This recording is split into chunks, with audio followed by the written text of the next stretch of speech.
ಅದು 2010 ಇಸ್ವಿ. ಸ್ಥಳ ಆಸ್ಟ್ರೇಲಿಯಾ. 18 ವರ್ಷ ವಯಸ್ಸಿನ ರೇನಿ ಮಾರ್ಸ್ಡನ್ ಎನ್ನುವಂತ ಯುವತಿ ತನ್ನ 3 ಸಹೋದರಿಯರು ಹಾಗೂ ಪೋಷಕರ ಜೊತೆ ಆಸ್ಟ್ರೇಲಿಯಾದ ರಾಜಧಾನಿಯಾದಂಥ ಸಿಡ್ನಿಯಲ್ಲಿ ವಾಸ ಮಾಡ್ತಿದ್ಲು. ಸ್ವಭಾವದ ತುಂಬಾ ಜಾಲಿ ಪರ್ಸನ್ ಆದಂತ ಆಕೆ ತುಂಬಾ ಜನ ಸ್ನೇಹಿತರಿದ್ರು. ಎಲ್ಲರ ಜೊತೆ ತುಂಬಾ ಸ್ನೇಹಮಯಾಗಿದ್ದಂತ ರೇನಿ ತನ್ನ ಪೋಷಕರ ಜೊತೆ ಕೂಡ ಉತ್ತಮ ಒಡನಾಡ್ತಲಿದ್ಲು. ವಿಶೇಷವಾಗಿ ಆಕೆ ತನ್ನ ತಾಯಿಯಾದಂತ ತೆರೆಸಾ ಅವರ ಜೊತೆ ತುಂಬಾ ಆತ್ಮೀಯವಾಗಿ ಇದ್ಲು. ಈ ತೆರೆಸಾ ಅವ್ರಿಗೆ 19 ವರ್ಷ ವಯಸ್ಸಿದ್ದಾಗ ಈ ರೇನಿ ಅವ್ರಿಗೆ ಮಗಳಾಗಿ ಜನಿಸಿದ್ಲು. ಹೀಗಾಗಿ ಇವರಿಬ್ರು ತಾಯಿ ಮಗಳಷ್ಟೇ ಅಲ್ಲದೆ ಉತ್ತಮ ಸ್ನೇಹಿತರಾಗಿ ಇದ್ರು. ಇವ್ರ ನಡುವೆ ಇದ್ದಂತ ಬಾಂಧವ್ಯ ತುಂಬಾ ಸೊಗಸಾಗಿತ್ತು. ಈ ರೇನಿ ತನ್ನ ಜೀವನದಲ್ಲಿ ಆಗ್ತಿದ್ದಂತ ಎಲ್ಲಾ ಘಟನೆಗಳ ಹಾಗೂ ವಿಷಯಗಳ ಬಗ್ಗೆ ತನ್ನ ತಾಯಿ ಜೊತೆ ಆತ್ಮೀಯವಾಗಿ ಮತ್ತು ಆಪ್ತವಾಗಿ ಹಂಚ್ಕೊಳ್ತಿದ್ಲು. ಹೀಗಿರುವಾಗ ಅವಳ ಜೀವನದಲ್ಲಿ ಒಂದು ಬೇಸರದ ಸಂಗತಿ ಜರುಗುತ್ತೆ. ಅದೇನಂದ್ರೆ ಕಳೆದ 2 ವರ್ಷದಿಂದ ಅವಳ ಜೊತೆ ಸಂಬಂಧ ಇಟ್ಕೊಂಡಿದ್ದಂತ ಅವಳ ಬಾಯ್ ಫ್ರೆಂಡ್ ಅವಳಿಗೆ ಮೋಸ ಮಾಡಿದ. ಇಷ್ಟೇ ಅಲ್ಲ, ಅವಳ ಬಗ್ಗೆ ಅವನಿಗೆ ಯಾವುದೇ ಕಾಳಜಿ ಆಗ್ಲಿ ಅಥವಾ ವಿಶೇಷವಾದಂತ ಒಲವಾಗ್ಲಿ ಇರ್ಲಿಲ್ಲ ಅನ್ನೋದು ಅವಳಿಗೆ ಬಂದಿದ್ದಂತ ಕೆಲವು ಮೆಸೇಜ್ಗಳಿಂದ ಅವಳಿಗೆ ಗೊತ್ತಾಗಿತ್ತು. ಈ ಬಗ್ಗೆ ತುಂಬಾ ಬೇಸರ ಮಾಡ್ಕೊಂಡಿದ್ದಂತ ಅವಳು ಅವನನ್ನ ಭೇಟಿ ಮಾಡಿ ಈ ಬಗ್ಗೆ ವಿಚಾರಣೆ ಮಾಡಿದಾಗ ಆ ತರ ಎಲ್ಲ ಏನೂ ಇಲ್ಲ, ನಾನು ನಿನಗೆ ಮೋಸ ಮಾಡಿಲ್ಲ, ನಾನು ನಿನಗೆ ಎಷ್ಟು ಸಾಧ್ಯನೋ ಅಷ್ಟು ಪ್ರಾಮಾಣಿಕವಾಗಿದ್ದೇನೆ ಅಂತ ಆತ ಹೇಳಿದನಲ್ಲದೆ ತಾನು ಅವಳಿಗೆ ಮೋಸ ಮಾಡ್ತಿದ್ದಂತ ವಿಷಯವನ್ನು ಕೂಡ ಅಲ್ಲೆಗೆಳಿತಾನೆ. ಆದ್ರೂ ಕೂಡ ಅವನು ತನಗೆ ಮೋಸ ಮಾಡಿದರ ಬಗ್ಗೆ ಅವಳಿಗೆ ಚೆನ್ನಾಗಿನೇ ಗೊತ್ತಿತ್ತು. ಆದ್ರೆ ಇದ್ರ ಬಗ್ಗೆ ಅವನು ಒಪ್ಕೊಳ್ಳದೆ ಈ ರೀತಿ ಸುಳ್ಳನ್ನು ಹೇಳಿದ್ದು ಅವಳಿಗೆ ಸ್ವಲ್ಪ ಕೂಡ ಇಷ್ಟ ಆಗ್ಲಿಲ್ಲ. ಅವಳು ಅವನ ಕಡೆ ತಿರುಗಿ ನೋಡಿ, ನೀನು ನನಗೆ ಮೋಸ ಮಾಡೋದ್ರ ಜೊತೆ ಈಗ ಸುಳ್ಳನ್ನು ಕೂಡ ಹೇಳೋದನ್ನ ಕಲ್ತಿದ್ದೀಯ.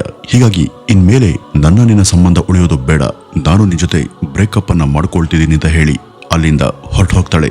ಅವಳು ಅವನ ಜೊತೆ ಬ್ರೇಕಪ್ ಅನ್ನ ಮಾಡ್ಕೊಂಡಿದ್ರು ಕೂಡ ಈ ಒಂದು ವಿಷಯದ ಬಗ್ಗೆ ಅವಳಿಗೆ ಮನಸ್ಸಿಗೆ ತುಂಬಾ ಬೇಸರವಾಗಿತ್ತು. ಅತ್ಯಂತ ಮನೋವೇದನೆಯಿಂದ ಅವಳು ಇದ್ರ ಬಗ್ಗೆ ಅಳ್ತಾ ಒಂದ್ಸಲ ತನ್ನ ತಾಯಿ ಹತ್ರ ಹೇಳ್ಕೊಂಡಿದ್ಲು. ಅವಳು ಹೇಳಿದ್ದನ್ನೆಲ್ಲ ಕೇಳಿಸ್ಕೊಂಡಂತ ಅವಳ ತಾಯಿ ಅವಳಿಗೆ ಧೈರ್ಯವನ್ನ ತುಂಬುತ್ತಾ, ಏನು ಚಿಂತಿಸ್ಬೇಡ, ಎಲ್ಲ ಸರಿ ಹೋಗುತ್ತೆ, ನಿನಗೆ ಸರಿ ಹೊಂದುವಂತ ಯೋಗ್ಯ ಹುಡುಗ ನಿನಗೆ ಸಿಕ್ತಾನೆ ಅಂತ ಅವರು ಸಂತೈಸಿದ್ರು. ಇದಾಗಿ ಮುಂದಿನ ಕೆಲವಾರು ದಿನಗಳ ಕಾಲ ಈ ತೆರೆಸರ ಮಗಳು ಒಂದು ರೀತಿ ಖಿನ್ನತೆಯಲ್ಲಿ ಇದ್ಲು. ಹೀಗಿರುವಾಗ ಒಂದಿನ ತನ್ನ ಕಚೇರಿ ಕೆಲಸವನ್ನು ಮುಗಿಸಿ ಮನೆಗೆ ಬಂದಂತ ಅವಳ ಮುಖದಲ್ಲಿ ತುಂಬಾ ಸಂತೋಷ ಇದ್ದದನ್ನ ಅವಳ ತಾಯಿ ತೆರೆಸಾ ಗಮನಿಸ್ತಾರೆ. ಮಗಳು ಅಷ್ಟು ಖುಷಿಯಿಂದ ಇದ್ದದರ ಬಗ್ಗೆ ಅವ್ರಿಗೂ ಕೂಡ ಖುಷಿಯ ಜೊತೆ ಆಶ್ಚರ್ಯ ಕೂಡ ಆಗುತ್ತೆ. ಯಾಕೆಂದ್ರೆ ಇಷ್ಟು ದಿನ ಎಷ್ಟೇ ಸಮಾಧಾನ ಮಾಡಿದ್ರು ಕೂಡ ಖಿನ್ನತೆಯಿಂದ ಹೊರಗಡೆ ಬರದೇ ಇದ್ದಂತ ತಮ್ಮ ಮಗಳು ಈಗ ಇದ್ದಕ್ಕಿದ್ದ ಹಾಗೆ ಇಷ್ಟು ಸಂತೋಷದಿಂದ ಇರೋದಕ್ಕೆ ಕಾರಣ ಏನು ಅನ್ನೋದು ಅವರಲ್ಲಿ ಇದ್ದಂತಹ ಕುತೂಹಲ. ಅವರು ತುಂಬಾ ಸಂತೋಷದಿಂದನೇ ಅವಳ ಕೈಯನ್ನ ಹಿಡಿದು, ಏನಿವತ್ತು ಇಷ್ಟೊಂದು ಸಂತೋಷವಾಗಿದೆಯಲ್ಲ, ಇದಕ್ಕೆ ಏನ್ ಕಾರಣ ಅಂತ ಕೇಳಿದ್ರು. ಅದಕ್ಕೆ ಈ ರೇನಿ, ಅಮ್ಮ, ಐ ಮೀಟ್ ಅನದರ್ ಗಾಯ್ ಅಂತ ಉತ್ತರ ಕೊಟ್ಟಿದ್ಲು. ಅದರ ಅರ್ಥ ಅವಳಿಗೆ ಬೇರೊಬ್ಬ ಬಾಯ್ ಫ್ರೆಂಡ್ ಸಿಕ್ಕಿದ್ದಾನಿಂತ. ಹೌದು, ಅವಳಿಗೆ ಅವತ್ತೇ ತನ್ನ ಕಚೇರಿಯಲ್ಲಿ ಒಬ್ಬ ಹೊಸ ವ್ಯಕ್ತಿಯ ಪರಿಚಯ ಆಗಿತ್ತು. ಇವನೇ ತನ್ನ ಬದುಕಿನ ಹೊಸ ಬಾಳ ಸಂಗತಿ ಅಂತ ಅವಳು ಭಾವಿಸಿದ್ಲು. ಆದ್ರೆ ಈ ಹೊಸ ವ್ಯಕ್ತಿ ಇವಳ ಬದುಕಲ್ಲಿ ಬಂದ ನಂತರ ಅವಳ ಬಾಳಲ್ಲಿ ನಡೆದದ್ದು ಬಹುಶಃ ಬೇರೆ ಯಾರ ಜೀವನದಲ್ಲೂ ಕೂಡ ನಡಿಬಾರ್ದಂತ ಒಂದು ದುರಂತ ಸಂಗತಿ ಅಂತಾನೆ ಹೇಳಬಹುದು. ಹೌದು ವೀಕ್ಷಕರೇ, ಯಾವ ವ್ಯಕ್ತಿಯಿಂದ ಇವಳು ತನ್ನ ಜೀವನ ಸಂತಸಮಯವಾಗುತ್ತೆ ಅಂತ ತಿಳಿದುಕೊಂಡಿದ್ಲು ಅಂತ ವ್ಯಕ್ತಿಯಿಂದನೇ ಅವಳ ಜೀವನದಲ್ಲಿ ಅತಿ ದೊಡ್ಡ ದುರಂತ ಮುಂದೆ ಸಂಭವಿಸಲಿತ್ತು. ಈ ಒಂದು ಘಟನೆ ಪ್ರಸ್ತುತ ಈಗಿನ ಸನ್ನಿವೇಶ ಹಾಗೂ ಇವತ್ತಿನ ಯುವ ಪೀಳಿಗೆಗೆ ತುಂಬಾ ಸೂಕ್ತವಾದಂತ ಎಚ್ಚರಿಕೆ ಅಂತಾನೆ ಹೇಳಬಹುದು. ಹಾಗಾಗಿ ಈ ಒಂದು ಘಟನೆಯನ್ನ ನಾವು ಇವತ್ತು ಆರಿಸಿಕೊಂಡಿರೋದು. ಹಾಗಾದ್ರೆ ಮುಂದೆ ಅವಳ ಜೀವನದಲ್ಲಿ ಆಗಿದ್ದಾದ್ರೂ ಏನು, ಈ ದುರಂತದ ದುಷ್ಟ ಪರಿಣಾಮ ಎಂತದ್ದು ಎಂಬುದರ ಬಗ್ಗೆ ಇವತ್ತಿನ ಈ ಒಂದು ವಿಡಿಯೋದಲ್ಲಿ ಸವಿವರವಾಗಿ ಈ ಮುಂದೆ ತಿಳಿತಾ ಹೋಗೋಣ ಬನ್ನಿ ವೀಕ್ಷಕರೇ.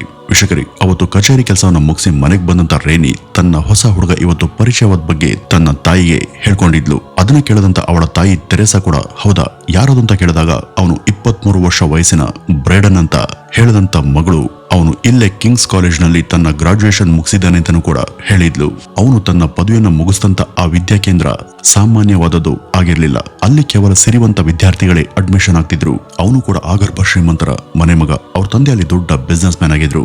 ಅವರದೇ ಆದಂತ ಒಂದು ಸ್ವಂತ ಉದ್ಯಮ ಹಾಗೂ ಸಂಸ್ಥೆ ಕೂಡ ಇತ್ತು. ಈ ಬ್ರೇಡನ್ ತನ್ನ ವ್ಯಾಸಂಗ ಮುಗಿದ ನಂತರ ಮುಂದೆ ಆ ಇಡೀ ಉದ್ಯಮದ ಉಸ್ತುವಾರಿಯನ್ನ ವಹಿಸಿಕೊಳ್ಳುವುದರಲ್ಲಿದ್ದಂತ ಈ ರೀತಿ ಮುಂತಾಗಿ ಅವಳು ತನ್ನ ಹೊಸ ಬಾಯ್ ಫ್ರೆಂಡ್ ಬಗ್ಗೆ ತುಂಬಾ ಸಂತೋಷದಿಂದ ಹಾಗೂ ಹೆಮ್ಮೆಯಿಂದ ತನ್ನ ತಾಯಿ ಹತ್ರ ಹೇಳ್ಕೊಳ್ತಿದ್ಲು. ವಿಷಯ ಅದೇನೇ ಇರ್ಲಿ, ಒಟ್ನಲ್ಲಿ ತನ್ನ ಮಗಳು ಬಹಳ ದಿನಗಳಿಂದ ಖಿನ್ನತೆ ಹಾಗೂ ಬೇಸರದಿಂದ ಹೊರಬಂದದ್ದು ತಾಯಿಗೂ ಕೂಡ ಖುಷಿಯನ್ನ ತಂದಿತ್ತು. ಅದೆಲ್ಲ ಸರಿ, ಅವನು ನಿನಗೆ ಹೇಗೆ ಮತ್ತು ಯಾರಿಂದ ಪರಿಚಯ ಆದಂತ ತಾಯಿ ಆಕೆಗೆ ಕೇಳಿದ್ಲು. ಅದಕ್ಕೆ ಅವ್ರ ಮಗಳು ತನ್ನ ಸ್ನೇಹಿತೆಯಾದಂತ ಕ್ಯಾಮಿಲಾ ಎಂಬುವಳು ಅವನನ್ನ ನನಗೆ ಪರಿಚಯ ಮಾಡಿಕೊಟ್ಲು ಅಂತ ಹೇಳ್ತಾಳೆ. ಈ ಕ್ಯಾಮಿಲಾ ಅನ್ನೋಳು ಈ ರೇನಿಯ ಅತ್ಯಾಪ್ತ ಗೆಳತಿ ಹಾಗೂ ಈ ಬ್ರೇಡನ್ ಅವಳ ಮಾಜಿ ಬಾಯ್ ಫ್ರೆಂಡ್ ಕೂಡ ಆಗಿದ್ದ. ಆದ್ರೆ ಈಗ ಅವರ ನಡುವೆ ಯಾವುದೇ ಸಂಬಂಧ ಅಥವಾ ಯಾವುದೇ ಫೀಲಿಂಗ್ಸ್ ಇರಲಿಲ್ಲ. ತನ್ನ ಆತ್ಮೀಯ ಗೆಳತಿ ಆದಂತ ರೇನಿಗೆ ಇತ್ತೀಚೆಗೆ ಆದಂತ ಆ ಒಂದು ಬ್ರೇಕಪ್ ನಿಂದಾಗಿ ಬೇಸರದಲ್ಲಿ ಇದ್ದದನ್ನ ಗಮನಿಸಿದಂತ ಈ ಕ್ಯಾಮಿಲಾ ಅವಳಿಗೆ ಒಬ್ಬ ಹೊಸ ವ್ಯಕ್ತಿಯ ಸ್ನೇಹ ಬೇಕು ಅಂತ ಯೋಚಿಸಿ ತನ್ನ ಹಳೆಯ ಪ್ರಿಯಕರನಾದಂತ ಬ್ರೇಡನ್ ಎಂಬಾತನನ್ನ ಅವಳಿಗೆ ಪರಿಚಯ ಮಾಡಿಕೊಟ್ಟಿದ್ಲು. ತನ್ನ ಮಗಳ ಆತ್ಮೀಯ ಗೆಳತಿ ಆದಂತ ಕ್ಯಾಮಿಲಾ ಕೂಡ ಈ ರೇನಿಯ ತಾಯಿ ತೆರೆಸಾಗೆ ತುಂಬಾ ಪರಿಚಯ ಇದ್ದಂತ ಹುಡುಗಿ. ಅವಳು ಈ ಮೊದಲೆಲ್ಲ ಮನೆಗೆ ಬಂದು ಹೋಗಿ ಮಾಡ್ತಿದ್ಲು. ಇದರಿಂದ ಅವಳ ಬಗ್ಗೆ ತಾಯಿ ತೆರೇಸಾಗೂ ತುಂಬಾ ಚೆನ್ನಾಗೇನೆ ಗೊತ್ತಿತ್ತು. ತನ್ನ ಮಗಳ ಆತ್ಮೀಯ ಗೆಳತಿ ಆದಂತ ಅವಳು ತನ್ನ ಮಗಳ ಸುಖ ಸಂತೋಷಕ್ಕಾಗಿ ಉತ್ತಮವಾದುದನ್ನೇ ಮಾಡ್ತಾಳೆ ಅನ್ನುವಂತ ಭರವಸೆ ಅವ್ರಿಗೆ ಇತ್ತಾದ್ರೂ ಅವಳ ಹಳೆಯ ಬಾಯ್ ಫ್ರೆಂಡ್ ಆಗಿದ್ದವಳನ್ನ ಈಗ ತನ್ನ ಮಗಳಿಗೆ ಪರಿಚಯ ಮಾಡಿಕೊಟ್ಟಿದ್ದು ಅಷ್ಟೇನು ಸಮಂಜಸ ಅಂತ ಅವ್ರಿಗೆ ಅನಿಸ್ತಿಲ್ಲ. ಈ ಬಗ್ಗೆ ಅವರು ತಮ್ಮ ಮಗಳ ಹತ್ರ ಬಂದು, ನಿನಗೆ ನಿನ್ನ ಗೆಳತಿಯ ಹಳೆಯ ಬಾಯ್ ಫ್ರೆಂಡ್ ಜೊತೆ ಈಗ ಡೇಟಿಂಗ್ ಮಾಡೋದಕ್ಕೆ ಏನು ಅಭ್ಯಂತರ ಅಂತ ಅನಿಸ್ತಾ ಇಲ್ವಾ ಅಂತ ಕೇಳಿದ್ರು. ಅದಕ್ಕೆ ಅವ್ರ ಮಗಳು, ಅಮ್ಮ ಆ ತರ ಎಲ್ಲ ಏನಿಲ್ಲ, ಅವಳು ನನ್ನ ಖುಷಿಗಾಗಿನೇ ಅವಳು ಈ ಒಂದು ವ್ಯವಸ್ಥೆಯನ್ನ ಮಾಡಿದ್ದಾಳೆ. ಮೇಲಾಗಿ ಇವರಿಬ್ಬರ ನಡುವೆ ಈಗ ಯಾವುದೇ ತರಹದ ನಂಟಾಗ್ಲಿ ಸಂಬಂಧ ಆಗ್ಲಿ ಇಲ್ಲ. ಹೀಗಾಗಿ ಇದ್ರ ಬಗ್ಗೆ ನೀನೇನ್ ಚಿಂತೆ ಮಾಡ್ಬೇಡ ಅಂತ ತನ್ನ ತಾಯಿಗೆ ತಿಳಿಸಿದ್ಲು. ಆದ್ರೆ ಆಕೆ ತಾಯಿ ತೆರೇಸಾಗೆ ಈ ಬಗ್ಗೆ ಎಲ್ಲೋ ಒಂದ್ ಕಡೆ ಒಂದು ಡೌಟ್ ಇದ್ದೇ ಇತ್ತು. ಆಗ ಅವ್ರ ತಾಯಿ, ಎಲ್ಲಿ ಅವ್ನ್ ಫೋಟೋ ಇದ್ರೆ ತೋರ್ಸು ಅಂತ ಕೇಳಿದ್ರು. ಆಗ ಅವ್ರ ಮಗಳು ರೇನಿ ತನ್ನ ಮೊಬೈಲ್ ನಲ್ಲಿದ್ದಂತ ಅವಳ ಹೊಸ ಬಾಯ್ ಫ್ರೆಂಡ್ ನ ಫೋಟೋವನ್ನ ತೋರಿಸಿದ್ರೆ ಅದರಲ್ಲಿ ಅವನು ತುಂಬಾ ಹ್ಯಾಂಡ್ಸಮ್ ಆಗಿ ಮತ್ತು ಆಕರ್ಷಕವಾದಂತ ನಗುವಿನೊಂದಿಗೆ ಫೋಸ್ ಅನ್ನ ಕೊಟ್ಟಿದ್ದ. ಆದ್ರೆ ಈ ಫೋಟೋದಲ್ಲಿ ಅವನ ಭುಜದ ಮೇಲೆ ನಗ್ತಾ ಮಗಳ ಗೆಳತಿಯಾದಂತ ಕ್ಯಾಮಿಲಾ ಕೂಡ ಇದ್ಲು. ಇದನ್ನ ನೋಡಿದವ್ರೆ ಅವ್ರಿಗೆ ಅದ್ರ ಬಗ್ಗೆ ತುಂಬಾ ಚಿಂತೆ ಶುರುವಾಯ್ತು. ಈ ಒಂದು ಫೋಟೋದಲ್ಲಿ ಅಕ್ಷರಶಃ ಅವರಿಬ್ರು ಕೂಡ ಹೊಸ ಜೋಡಿಗಳ ಹಾಗೆ ಕಂಗೊಳಿಸ್ತಾ ಇದ್ದದ್ದು ಈ ತೆರೇಸಾರ್ ಅವರನ್ನ ಚಿಂತೆಗೆ ಈಡ್ ಮಾಡಿತ್ತು. ಮುಂದಿನ ಕೆಲವು ವಾರ ಹಾಗೂ ತಿಂಗಳು ಕಾಲ ರೇನಿ ಹಾಗೂ ಬ್ರೇಡನ್ ಇಬ್ರು ಕೂಡ ತುಂಬಾ ಚೆನ್ನಾಗಿನೇ ಮಾತನಾಡ್ಕೊಂಡು ಇದ್ರು. ಈ ರೇನಿ ಅಂತೂ ದಿನದ 24 ಗಂಟೆ ಕೂಡ ಅವನ ಜೊತೆ ಮೊಬೈಲ್ ಮೂಲಕ ಚಾಟಿಂಗ್ ಮಾಡ್ತಿದ್ಲು. ಅವರಿಬ್ರು ಎಷ್ಟೋ ಸಲ ಪರಸ್ಪರ ಮೀಟ್ ಆಗೋದಕ್ಕೆ ಪ್ರಯತ್ನ ಪಟ್ಟರು ಕೂಡ ಪ್ರತಿ ಸಲ ಏನಾದ್ರೂ ಒಂದು ತೊಂದರೆ ಉಂಟಾಗಿ ಮೊದಲ ಭೇಟಿ ಅವರಿಬ್ಬರಿಂದ ಸಾಧ್ಯನೇ ಆಗ್ಲಿಲ್ಲ. ತಮ್ಮಿಬ್ರು ಸ್ನೇಹ ಮತ್ತು ಪರಿಚಯ ಶುರುವಾದಂತ ಎಷ್ಟೋ ದಿನದವರೆಗೂ ಅವರು ಕೇವಲ ಮೊಬೈಲ್ ಮೂಲಕನೇ ಸಂವಾದವನ್ನ ನಡೆಸ್ತಿದ್ರು. ಅವರಿಬ್ರು ಫೋನಲ್ಲೇ ಮಾತನಾಡಿಕೊಂಡು ತುಂಬಾ ಅನ್ಯೋನ್ಯವಾಗಿ ಜೀವನವನ್ನ ಮಾಡ್ತಿದ್ರು. ಇದು ಎಷ್ಟರ ಮಟ್ಟಿಗೆ ಇತ್ತು ಅಂದ್ರೆ ಪರಸ್ಪರ ಭೇಟಿ ಹೋದಕ್ಕಿಂತ ಫೋನಲ್ಲೇ ಈ ರೀತಿ ಚಾಟ್ ಮಾಡೋದೇ ಹೆಚ್ಚು ಅನುಕೂಲಕರ ಹಾಗೂ ಸಮಾಧಾನಕರವಾಗಿ ಅವರಿಗೆ ತೋರ್ತಿತ್ತು. ಆದ್ರೆ ಬಹಳ ಕಾಲದ ಈ ಒಂದು ಫೋನ್ ಚಾಟ್ ಕಾರಣದಿಂದಾಗಿ ಅವರಿಬ್ರು ಪರಸ್ಪರ ಒಬ್ಬರನ್ನೊಬ್ರು ಮುಖಾಮುಖಿಯಾಗಿ ಮೀಟ್ ಆಗೋದಕ್ಕೆ ತುಂಬಾ ಸಂಕೋಚ ಪಡುವಂತ ಸ್ಥಿತಿಯಲ್ಲಿ ನಿರ್ಮಾಣವಾಗುತ್ತೆ. ಆದ್ರೆ ಈ ಒಂದು ಖುಷಿಗೆ ಇವರ ಸಂಬಂಧ ಶುರುವಾದಂತ ಮುಂದಿನ 2 ವರ್ಷಗಳ ಒಳಗೆ ಒಂದು ಫುಲ್ ಸ್ಟಾಪ್ ಕೂಡ ಬೀಳುತ್ತೆ. ವೀಕ್ಷಕರೇ, ಅದು 2012 ಜನವರಿಯ ತಿಂಗಳು. ಆ ಒಂದು ಸಮಯದಲ್ಲಿ ಈ ರೇನಿಯ ಬದುಕಲ್ಲಿ ಯಾರು ಕೂಡ ಊಹೆನೆ ಮಾಡದಂತ ಒಂದು ಅನಿರೀಕ್ಷಿತ ದುರಂತ ನಡೆಯುತ್ತೆ. ಅವತ್ತೊಂದಿನ ಈ ಬ್ರೇಡನ್ಗೆ ಗಂಭೀರವಾದಂತ ಬೈಕ್ ಅಪಘಾತ ಸಂಭವಿಸುತ್ತೆ. ಆದ್ರೆ ಅದೃಷ್ಟವಶಾತ್ ಇದರಲ್ಲಿ ಅವನು ಬದುಕುಳಿತಾನೆ. ಆದ್ರೆ ಅವತ್ತು ಅವನ ಬೈಕ್ ಹಿಂದೆ ಕುಳಿತಿದ್ದಂತ ಅವನ ಸ್ನೇಹಿತನಾದಂತ ರಿಚ್ಚಿ ಎಂಬಾತ ಸ್ಥಳದಲ್ಲೇ ಸ್ಪಾಟ್ ಔಟ್ ಆಗಿದ್ದ. ಈ ಒಂದು ಅಪಘಾತ ಆಗೋದಕ್ಕೆ ಕಾರಣ ಈ ಬ್ರೇಡನ್ ಅವತ್ತು ತುಂಬಾ ಕೇರ್ಲೆಸ್ ಆಗಿ ಬೈಕ್ ಅನ್ನ ಓಡಿಸಿದ್ದೆ ಕಾರಣ ಎಂಬ ಆಪಾದನೆ ಕೇಳಬರುತ್ತೆ. ಇದಕ್ಕೆ ಪರಿಣಾಮವಾಗಿ ಅವನ ಮೇಲೆ ಮರ್ಡರ್ ಚಾರ್ಜ್ ದಾಖಲಾಗಿ ಅದಕ್ಕೆ ಸಂಬಂಧಿತವಾಗಿ ಶಿಕ್ಷೆ ಕೂಡ ಪ್ರಕಟ ಆಗುತ್ತೆ. ಇಲ್ಲಿ ಅವನ ಮೇಲೆ ದಾಖಲಾದಂತ ದೂರಿನ ಹೆಸರು ಮ್ಯಾನ್ ಸ್ಲಾಟರ್. ಹೀಗಂದ್ರೆ ಉದ್ದೇಶ ರಹಿತವಾಗಿ ಅಥವಾ ಯಾವುದೇ ಒಂದು ಉದ್ದೇಶ ಇಲ್ಲದೆ ನಡೆಯುವಂತ ಆಕಸ್ಮಿಕ ಸಾವು. ಈ ಒಂದು ಸಂಬಂಧಿತವಾಗಿ ಅವನಿಗೆ 2 ವರ್ಷಗಳ ಜೈಲು ಶಿಕ್ಷೆ ಕೂಡ ಲಭ್ಯ ಆಗುತ್ತೆ. ಈ ಒಂದು ವಿಷಯ ಅವನ ಗೆಳತಿಯಾದಂತ ರೇನಿಗೆ ತುಂಬಾ ಬೇಸರವನ್ನ ತಂದಿತ್ತು. ಆದ್ರೆ ಇದು ಅವಳ ತಾಯಿಯಾದಂತ ತೆರೇಸಾಗೆ ಸ್ವಲ್ಪ ಸಮಾಧಾನವನ್ನ ತಂದಿತ್ತು. ಯಾಕೆಂದ್ರೆ ಈ 2 ವರ್ಷಗಳ ಅಂತರದಲ್ಲಿ ತನ್ನ ಮಗಳು ಹೇಗೆ ಅವನನ್ನ ದಿನ ಕೂಡ ಭೇಟಿಯಾಗೋದಿಕ್ಕೆ ಹಾಗೂ ಮಾತನಾಡೋದಿಕ್ಕೆ ಸಾಧ್ಯವಿರಲಿಲ್ಲ. ಹಾಗಾಗಿ ಈ ಒಂದು ಅವಧಿಯಲ್ಲಿ ಅವಳಿಗೆ ಬೇರೊಬ್ಬ ಇವನಿಗಿಂತನೂ ಉತ್ತಮವಾದಂತ ಗೆಳೆಯ ಸಿಕ್ಕು ಅವಳ ಸಂಬಂಧ ಸ್ಥಿರವಾಗ್ಲಿ ಅಂತ ಇವರು ಬಯಸಿದ್ರು. ತನ್ನ ಆತ್ಮೀಯ ಗೆಳತಿಯ ಮಾಜಿ ಲವರ್ ಒಬ್ಬನನ್ನ ಡೇಟಿಂಗ್ ಮಾಡೋದಕ್ಕಿಂತನೂ ಬೇರೊಬ್ಬ ಯುವಕನನ್ನ ಅವಳು ಲವ್ ಮಾಡೋದು ಇಲ್ಲಿ ಸೂಕ್ತ ಅನ್ನೋದು ಅವಳ ತಾಯಿಯಾದಂತ ತೆರೇಸಾರ ಅವರ ಅಭಿಪ್ರಾಯ ಆಗಿತ್ತು. ಸಿಡ್ನಿಯಿಂದ ಸುಮಾರು 2 ಗಂಟೆಗಳ ದೂರದ ಪ್ರಯಾಣ ಮಾಡಿದ್ರೆ ಸಿಗುವಂತ ಸ್ಥಳನೇ ಗೌಲ್ಬರ್. ಈ ಒಂದು ಸ್ಥಳದಲ್ಲಿ ಅವನನ್ನ ಅಲ್ಲಿದ್ದಂತ ಜೈಲಿನಲ್ಲಿ ಇಡಲಾಗಿತ್ತು. ಆದ್ರೆ ಅವರು ತುಂಬಾ ಶ್ರೀಮಂತರಲ್ವಾ, ಹೀಗಾಗಿ ಇವರ ತಂದೆ ಹಣ ಹಾಗೂ ಸ್ಥಾನಮಾನದ ಪ್ರಭಾವದಿಂದ ಅವನಿಗೆ ಒಂದು ಮೊಬೈಲ್ ಫೋನ್ ಅನ್ನ ಕೊಡುವಂತ ವ್ಯವಸ್ಥೆ ಕೂಡ ಮಾಡಲಾಗಿತ್ತು. ಮೊಬೈಲ್ ಫೋನ್ ನ ವ್ಯವಸ್ಥೆ ಆದ ನಂತರ ಅವನು ಆ ಒಂದು ಫೋನ್ ನಿಂದ ದಿನ ಕೂಡ ಈ ರೇನಿಯ ಜೊತೆ ತಾನು ಮೊದಲು ಯಾವ ರೀತಿ ಚಾಟ್ ಮಾಡ್ತಿದ್ನೋ ಅದೇ ತರಹ ಅತ್ಯಂತ ಸಹಜ ರೀತಿಯಲ್ಲಿ ಚಾಟ್ ಮಾಡೋದಕ್ಕೆ ಶುರು ಮಾಡಿದ್ದ. ಈ ಒಂದು ವಿಷಯದ ಬಗ್ಗೆ ಗೊತ್ತಾದಂತ ಅವಳ ಕುಟುಂಬದವರು ಇದರ ಕುರಿತಾಗಿ ಅವಳನ್ನ ಆಗಾಗ ಎಚ್ಚರಿಸ್ತಾ ಇದ್ರು. ನೋಡು, ನಿನಗೆ ಈ ಸಹವಾಸ ಬೇಡ. ಈ ಜೈಲ್ ಗಿರಾಕಿಯ ಜೊತೆ ಫೋನ್ ನಲ್ಲಿ ಮಾತನಾಡೋದು ಅಥವಾ ಅವನ ಜೊತೆ ಯಾವುದೇ ಸಂಬಂಧ ಬೆಳೆಸೋದು ನಿನಗೆ ಒಳ್ಳೇದಲ್ಲ. ಹೀಗಾಗಿ ಇದನ್ನ ಇಲ್ಲಿಗೆ ನಿಲ್ಸು ಅಂತ ಎಷ್ಟು ಹೇಳಿದ್ರು ಕೂಡ ಅವಳು ಕೇಳುವಂತ ಸ್ಥಿತಿಯಲ್ಲಿ ಮಾತ್ರ ಇರ್ಲಿಲ್ಲ. ಯಾಕೆಂದ್ರೆ ಅವನ ಪ್ರೇಮ ಪಾಶದಲ್ಲಿ ಅವಳು ಅಷ್ಟೊಂದು ಡೀಪ್ ಆಗಿ ಮುಳುಗಿ ಹೋಗಿದ್ಲು. ಅವನು ಜೈಲಿಗೆ ಹೋದ್ಮೇಲೆ ಇವರಿಬ್ರು ಸಂಬಂಧ ಹಾಗೂ ನಂಟು ನಿಂತು ಹೋಗಿ ಅವಳು ಬೇರೊಬ್ಬ ಹುಡುಗನ ಜೊತೆ ಸಹವಾಸ ಬೆಳೆಸ್ಕೊಳ್ಳಿ ಅಂತ ಅವಳ ತಾಯಿ ಆಶಿಸಿದ್ರು. ಆದ್ರೆ ಈಗ ಆಗಿದ್ದೆ ಬೇರೆ. ಅವನು ಜೈಲಿಗೆ ಹೋದ್ಮೇಲೆ ಅದು ಇನ್ನಷ್ಟು ತೀವ್ರಗತಿಯಲ್ಲಿ ಸಾಗುತ್ತೆ. ಇವರು ದಿನ ಕೂಡ ಫೋನ್ ನಲ್ಲಿ ಮಾತನಾಡಿಕೊಂಡು ಪರಸ್ಪರ ಇನ್ನಷ್ಟು ಹತ್ರ ಆಗೋದಕ್ಕೆ ಪ್ರಯತ್ನ ಪಡ್ತಾರೆ. ನಂತರ ಅವನು 2013ರಲ್ಲಿ ರಿಲೀಸ್ ಆಗ್ತಾನೆ. ಆಮೇಲೆ ಅವರಿಬ್ರು ಕೂಡ ಮದುವೆ ಆಗೋದಕ್ಕೆ ನಿರ್ಧಾರ ಮಾಡ್ತಾರೆ. ಹೀಗಾಗಿ ಅವಳು eBay ಅನ್ನುವಂತ ಆನ್ಲೈನ್ ಶಾಪಿಂಗ್ ಸಂಸ್ಥೆಯಲ್ಲಿ ತನ್ನ ವೆಡ್ಡಿಂಗ್ಗೆ ಬೇಕಾದಂತ ಬಟ್ಟೆಯನ್ನ ಗುರುತು ಮಾಡಿ ಇಟ್ಟಿದ್ಲು. ಮತ್ತೆ ತಮ್ಮ ಮದುವೆಗೆ ಬೇಕಾದಂತ ವಿಡಿಯೋಗ್ರಫಿ, ಫೋಟೋಗ್ರಫಿ ಹಾಗೂ ಮುಂತಾದ ಇನ್ನಿತರ ವ್ಯವಸ್ಥೆಗಳ ಬಗ್ಗೆ ಕೂಡ ಆಕೆ ಗಮನವನ್ನು ಹರಿಸಿ ಅವರೆಲ್ಲರ ಜೊತೆ ಸಂಪರ್ಕವನ್ನ ಇಟ್ಕೊಂಡಿದ್ಲು. ಹೀಗಿರುವಾಗಲೇ 2013ರ ಆಗಸ್ಟ್ ತಿಂಗಳಲ್ಲಿ ಅಂದ್ರೆ ಬ್ರೇಡನ್ ತಾನು ರಿಲೀಸ್ ಆಗುವಂತ 2 ತಿಂಗಳು ಮೊದಲು ಅಲ್ಲಿ ಯಾರು ಕೂಡ ನಿರೀಕ್ಷೆ ಮಾಡದಂತ ಒಂದು ಘಟನೆ ಅಚಾನಕ್ ಆಗಿ ನಡೆದು ಹೋಗುತ್ತೆ. ಅವತ್ತು ಒಂದಿನ ಸಡನ್ ಆಗಿ ಈ ತೆರೇಸರ್ ಅವರ ಮೊಬೈಲ್ಗೆ ಬ್ರೇಡನ್ ನಿಂದ ಒಂದು ಟೆಕ್ಸ್ಟ್ ಮೆಸೇಜ್ ಬರುತ್ತೆ. ಅದನ್ನ ನೋಡಿದಂತ ಅವರು ತುಂಬಾ ಆಶ್ಚರ್ಯವನ್ನ ಪಡ್ತಾರೆ. ಯಾಕೆಂದ್ರೆ ಈ ಮೊದಲು ಯಾವತ್ತೂ ಕೂಡ ಅವನಿಂದ ಅವರಿಗೆ ಯಾವುದೇ ತರಹದ ಸಂದೇಶ ಬಂದಿರಲಿಲ್ಲ. ಅದರಲ್ಲಿ ಅವನು ಮೊದಲು ನಿಮ್ ಮಗಳು ಎಲ್ಲಿದ್ದಾಳೆ, ಏನ್ ಮಾಡ್ತಿದ್ದಾಳೆ ಅನ್ನೋದನ್ನ ಚೆಕ್ ಮಾಡಿ, ಅವಳು ತನಗೆ ತಾನೇ ಏನೋ ಅಪಾಯ ಮಾಡ್ಕೊಳ್ತಿದ್ದಾಳೆ ಅಂತ ನನಗೆ ಅನಿಸ್ತಾ ಇದೆ ಅಂತ ಹೇಳಿದ್ದ. ಅವರು ಆ ಮೆಸೇಜ್ ಬಂದ ತಕ್ಷಣ ಎದ್ದು ಹೋಗಿ ತಮ್ಮ ಮಗಳು ಇದ್ದಂತ ರೂಮ್ ಅಲ್ಲಿ ನೋಡ್ತಾರೆ. ಅಲ್ಲಿ ಅವ್ರ ಮಗಳು ಏನೋ ದುಃಖದಲ್ಲಿ ಕೂತದ್ದು ಅವ್ರ ಗಮನಕ್ಕೆ ಬರುತ್ತೆ. ಅವಳು ಸುಮ್ಮನೆ ತನ್ನ ಬೆಡ್ ಮೇಲೆ ಮಲಗಿದಂತ ಸ್ಥಿತಿಯಲ್ಲಿ ಇದ್ಲು. ಆದ್ರೆ ಯಾವುದೇ ಅನಾಹುತವನ್ನು ಅವಳು ಮಾಡ್ಕೊಂಡಿರ್ಲಿಲ್ಲ. ಅದರಿಂದ ಅವಳ ತಾಯಿಗೆ ಅದನ್ನ ನೋಡಿ ಸ್ವಲ್ಪ ಸಮಾಧಾನ ಆಯ್ತು. ಮಗಳ ಹತ್ರ ಬಂದು ಏನಾಯ್ತು ಮಗಳೇ, ಎಲ್ಲ ಓಕೆನಾ ಅಂತ ಕೇಳ್ತಾರೆ. ಆಗ ತಾಯಿಯ ಕಡೆ ತಿರುಗಿದಂತ ಮಗಳು ಏನೂ ಇಲ್ಲಮ್ಮ, ನಾನು ಆರಾಮಾಗಿ ಇದ್ದೀನಿ ಅಂತ ಹೇಳಿದ್ಲು. ಅದಕ್ಕೆ ಅವಳ ತಾಯಿ ತೆರೆಸಾ ತನಗೆ ಬಂದಿದಂತ ಮೆಸೇಜ್ ಅನ್ನ ತೋರಿಸಿ ಹಾಗಾದ್ರೆ ಇದೇನು ಅಂತ ಕೇಳಿದ್ರು. ಅದನ್ನ ನೋಡಿ ಒಂದು ಕ್ಷಣ ದೀರ್ಘವಾಗಿ ನಿಟ್ಟುಸಿರನ್ನ ಬಿಟ್ಟಂತ ಮಗಳು ತಾಯಿ ಕಡೆ ತಿರುಗಿ ಅಮ್ಮ ಎಲ್ಲ ಮುಗಿದೋಯ್ತು, ನಾನು ಹಾಗೂ ಇವನು ಇಬ್ರು ಬ್ರೇಕಪ್ ಅನ್ನ ಮಾಡ್ಕೊಂಡ್ವಿ ಅಂತ ಹೇಳ್ತಾಳೆ. ಅವ್ರ ಮಧ್ಯ ಯಾವುದೋ ವಿಷಯಕ್ಕಾಗಿ ಮನಸ್ತಾಪ ಉಂಟಾಗಿರ್ಬೇಕು, ಹಾಗಾಗಿ ಅವನಿಂದ ದೂರ ಆಗಿರ್ಬೇಕು ಅಂತ ಅವರು ಭಾವಿಸ್ತಾರೆ. ಅವರು ಬಹಳ ದಿವಸದಿಂದನೂ ಇದನ್ನೇ ಬಯಸಿದ್ದು. ಯಾವಾಗ ಇವರಿಬ್ರು ಸಂಬಂಧ ಶುರುವಾಯ್ತೋ ಆವಾಗಿಂದನೂ ಕೂಡ ಅವ್ರಿಗೆ ಈ ಬಗ್ಗೆ ಸ್ವಲ್ಪ ಅಸಮಾಧಾನ ಇದ್ದೇ ಇತ್ತು. ಇದು ಹೇಗಾದ್ರೂ ಸರಿ ಕೊನೆ ಆಗ್ಬೇಕು ಅಂತ ಅವರು ತುಂಬಾ ಸಲ ಅಂದ್ಕೊಂಡಿದ್ರು. ಒಟ್ನಲ್ಲಿ ಈಗ ಯಾವುದೋ ಒಂದು ಕಾರಣದಿಂದ ಅದು ಸಾಧ್ಯವಾಯ್ತಲ್ಲ ಅಂತ ಅವರು ನಿಟ್ಟುಸಿರನ್ನ ಬಿಟ್ಟಿದ್ರು. ಆದ್ರೂ ಕೂಡ ಇದು ತನ್ನ ಮಗಳಿಗೆ ಸ್ವಲ್ಪ ಕಷ್ಟ ಆಗ್ಬಹುದು ಅಂತ ಭಾವಿಸಿ ಅವರು ಅವಳ ಹತ್ರ ಬಂದು ಇದ್ರ ಬಗ್ಗೆ ಜಾಸ್ತಿ ತಲೆ ಕೆಡಿಸ್ಕೋಬೇಡ, ಎಲ್ಲ ಸರಿ ಹೋಗುತ್ತೆ, ನೀನ್ ಮಾತ್ರ ಯಾವುದಕ್ಕೂ ಚಿಂತೆ ಮಾಡ್ತಾ ಕೂತ್ಕೋಬೇಡ ಅಂತ ಧೈರ್ಯವನ್ನ ಹೇಳಿದ್ರು. ಆಗ ಅವ್ರ ಮಗಳು ಆಯ್ತಮ್ಮ, ನನ್ಗೆ ಈಗ ಸ್ವಲ್ಪ ಹೊರಗಡೆ ಕೆಲಸ ಇದೆ, ನಾನು ಕೆಲವು ಸ್ನೇಹಿತರನ್ನ ಭೇಟಿಯಾಗೋದಿಕ್ಕೆ ಹೋಗ್ಬೇಕು, ನಾನು ರೆಡಿಯಾಗಿ ಹೋಗ್ತೀನಿ ಅಂತ ಹೇಳಿ ಅವಳು ರೆಡಿಯಾಗೋದಿಕ್ಕೆ ಶುರು ಮಾಡ್ತಾಳೆ. ತಮ್ಮ ಮಗಳು ಎಲ್ಲಿಗೋ ಹೋಗೋದಿಕ್ಕೆ ರೆಡಿ ಆಗ್ತಾ ಇದ್ದದನ್ನ ಅವರು ಬೆಡ್ ಮೇಲೆನೆ ಕೂತು ನೋಡ್ತಾ ಇದ್ರು. ಈಗ ರೆಡಿ ಆದಂತ ಮಗಳು ತನ್ನ ತಾಯಿಯ ಬಳಿ ಬಂದು ಅವರನ್ನ ತಪ್ಪಿಕೊಂಡು ಅವರ ಕೆನ್ನೆಗೆ ಒಂದು ಮುತ್ತನ್ನ ಕೊಟ್ಟು ವಿದಾಯವನ್ನ ತಿಳಿಸಿ ತನ್ನ ಕಾರನ್ನ ಹತ್ತಿ ಅಲ್ಲಿಂದ ಹೊರಡ್ತಾಳೆ. ಅಲ್ಲಿಂದ ಹೊರಟಂತ ಅವ್ರ ಮಗಳು ಸ್ವಲ್ಪ ಹೊತ್ತಿಗೆ ತಮ್ಮ ತಾಯಿಯ ಮೊಬೈಲ್ಗೆ ಒಂದು ಮೆಸೇಜ್ ಅನ್ನ ಕಳುಹಿಸ್ತಾಳೆ. ಆ ಒಂದು ಮೆಸೇಜ್ ನಲ್ಲಿ ಅಮ್ಮ, ನಾನು ನಿನಗೆ ತುಂಬಾ ನೋವನ್ನ ಕೊಟ್ಟಿದ್ದಕ್ಕಾಗಿ ನನ್ನನ್ನ ಕ್ಷಮಿಸು, ನಾನು ನಿನ್ನನ್ನ ತುಂಬಾ ಪ್ರೀತಿ ಮಾಡ್ತೀನಿ ಅಂತ ಬರೆಯಲಾಗಿತ್ತು. ಇದಲ್ಲದೆ ಕೂಡ ಅದರಲ್ಲಿ ಇನ್ನಷ್ಟು ವಿಷಯವನ್ನು ಕೂಡ ಆಕೆ ಬರೆದಿದ್ಲು. ಆದ್ರೆ ಅದನ್ನ ಪೂರ್ತಿ ಓದೋದಕ್ಕೆ ತಾಳ್ಮೆ ಇಲ್ಲಂತ ಆಕೆ ತಾಯಿ ತೆರೇಸಾ ಅದನ್ನ ಅರ್ಧದಲ್ಲಿ ನಿಲ್ಲಿಸಿ ತಕ್ಷಣ ತಮ್ಮ ಮಗಳ ಮೊಬೈಲ್ಗೆ ಒಂದು ಕರೆಯನ್ನ ಮಾಡ್ತಾರೆ. ಆದ್ರೆ ಫೋನ್ ರಿಂಗ್ ಆದ್ರೂ ಕೂಡ ಅದು ಬಲವಂತದಿಂದ ಕಟ್ ಆಗುತ್ತೆ. ಅವರು ತಮ್ಮ ಮೊಬೈಲ್ ನಿಂದ ಮಗಳಿಗೆ ನೀನು ಫ್ರೀ ಆದ ತಕ್ಷಣ ನನಗೆ ಫೋನ್ ಮಾಡುವಂತ ಒಂದು ಮೆಸೇಜ್ ಅನ್ನು ಕೂಡ ಹಾಕಿದ್ರು. ಆದ್ರೆ ಎಷ್ಟು ಹೊತ್ತು ಕಳೆದ್ರೂ ಕೂಡ ಮಗಳಿಂದ ಯಾವುದೇ ಮೆಸೇಜ್ ಅಥವಾ ಫೋನ್ ಕಾಲ್ ಅವ್ರಿಗೆ ಬರ್ಲಿಲ್ಲ. ಇದರಿಂದ ಚಿಂತೆಗೆ ಈಡಾದಂತವರು ಅವಳ ಬೆಸ್ಟ್ ಫ್ರೆಂಡ್ ಆದಂತ ಕ್ಯಾಮಿಲಾಗೆ ಫೋನ್ ಮಾಡಿ ನೀನು ರೇನಿಗೆ ಫೋನ್ ಮಾಡಿದ್ಯಾ, ಅವಳು ನಿನಗೆ ಏನಾದ್ರು ಹೇಳಲ್ಲ ಅಂತ ಕೇಳಿದ್ರು. ಅದಕ್ಕೆ ಈ ಕ್ಯಾಮಿಲಾ ಕೂಡ ನಾನು ಅವಳಿಗೆ ಫೋನ್ ಮಾಡಿಲ್ಲ, ಆದ್ರೆ ಅವಳ ಮೊಬೈಲ್ ನಿಂದ ನನಗೆ ಒಂದು ವಿಚಿತ್ರವಾದಂತಹ ಸಂದೇಶ ಬಂದಿತ್ತು, ಅದರಲ್ಲಿ ಅವಳು I am sorry, I love you Camila ಅಂತ ಮಾತ್ರ ಅವಳು ಕಳುಹಿಸಿದ್ಲು. ಈಗ ಇಬ್ರು ಕೂಡ ಇದರಿಂದ ಗಾಬರಿಗೆ ಈಡಾಗಿ ಅವಳನ್ನ ಹುಡುಕೋದಿಕ್ಕೆ ಶುರು ಮಾಡ್ತಾರೆ. ಅವಳು ಹೋದ ದಾರಿಯನ್ನೇ ಅನುಸರಿಸಿ ಆಕೆ ಎಲ್ಲಿ ಹೋಗಿರ್ಬೋದು ಅಂತೆಲ್ಲ ಹುಡುಕಾಟವನ್ನ ಮಾಡ್ತಾರೆ. ಆದ್ರೆ ಅವಳ ಸುಳುವು ಮಾತ್ರ ಸಿಗೋದಿಲ್ಲ.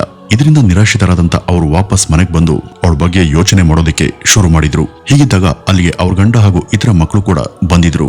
ಅವ್ರಿಗೂ ಕೂಡ ಈ ಒಂದು ವಿಷಯವನ್ನು ಹೇಳಿದಾಗ ಕಂಗಾಲಾದಂತ ಅವರು ಕೂಡ ಆಕೆಯ ಸ್ನೇಹಿತರು ಹಾಗೂ ಪರಿಚಿತರಿಗೆಲ್ಲ ಫೋನ್ ಮಾಡಿ ಅವಳ ಬಗ್ಗೆ ಕೇಳೋದಕ್ಕೆ ಶುರು ಮಾಡ್ತಾರೆ.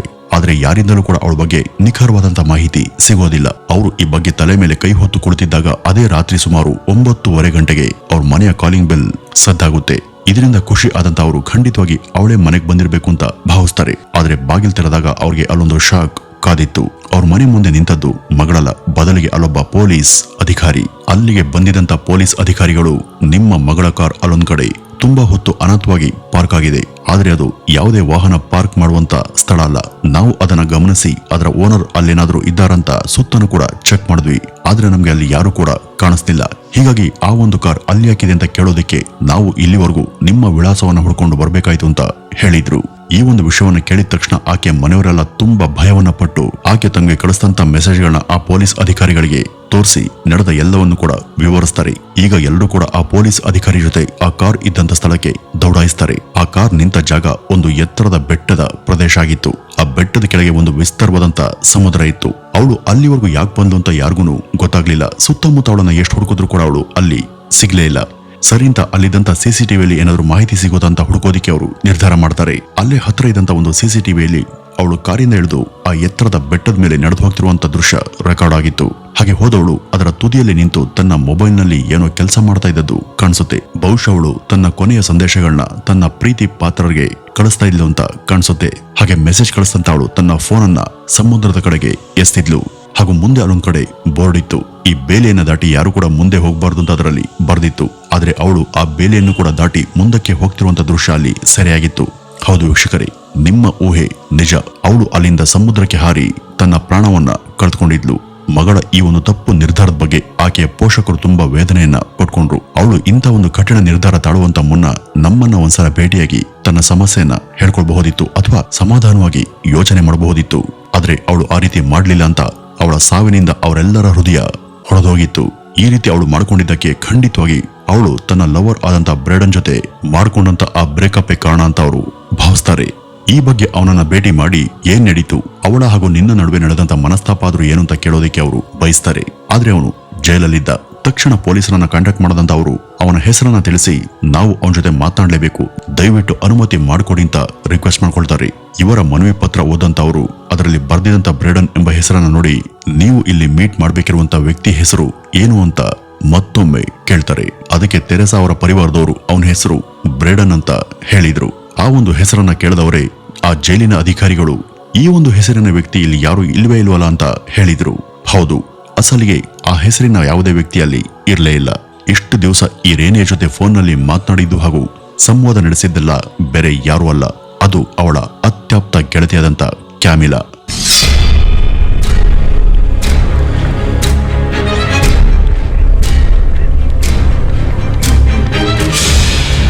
ಹೌದು ವೀಕ್ಷಕರೇ, ಈ ಮೊದಲು ಅಂದ್ರೆ ಸುಮಾರು 2 ವರ್ಷಗಳ ಹಿಂದೆ ತನ್ನ ತಾಯಿ ತೆರೆಸಾಗೆ ತನ್ನ ಗೆಳೆಯ ಬ್ರೇಡನ್ ಅಂತ ಆಕೆ ಒಂದು ಫೋಟೋವನ್ನು ತೋರಿಸಿದ್ಲಲ್ಲ, ಆ ಒಂದು ಫೋಟೋದಲ್ಲಿ ಇದ್ದಂತ ಯುವಕ ಬ್ರೇಡನ್ ಆಗಿರ್ಲಿಲ್ಲ.